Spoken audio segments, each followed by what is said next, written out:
سو بڑا برکت والا ہے اللہ جو سب سے اچھا بنانے والا ہے۔ پھر اس کے بعد تم مر جاتے ہو، پھر قیامت کے روز اٹھا کھڑے کیے جاؤ گے، اور ہم نے تمہارے اوپر کی جانب 7 آسمان پیدا کیے،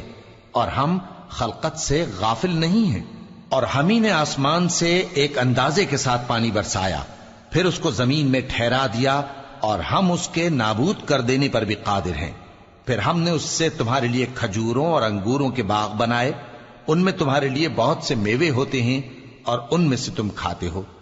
اور وہ درخت بھی ہم ہی نے پیدا کیا جو طور سینا کے دامن میں ہوتا ہے، یعنی زیتون کا درخت کہ کھانے کے لیے روغن اور سالن لیے ہوئے اگتا ہے۔ اور تمہارے لیے چوپایوں میں بھی عبرت ہے کہ جو ان کے پیٹوں میں ہے اس سے ہم تمہیں دودھ پلاتے ہیں، اور تمہارے لیے ان میں اور بھی بہت سے فائدے ہیں، اور بعض کو تم کھاتے بھی ہو،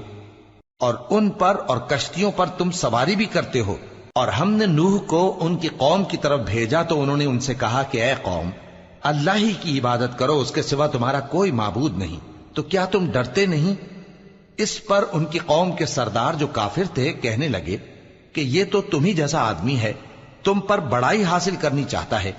اور اگر اللہ چاہتا تو فرشتے اتار دیتا۔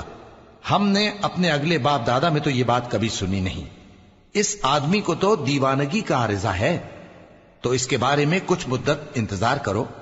نوح نے کہا کہ پروردگار، انہوں نے مجھے جھٹلایا ہے، تو میری مدد کر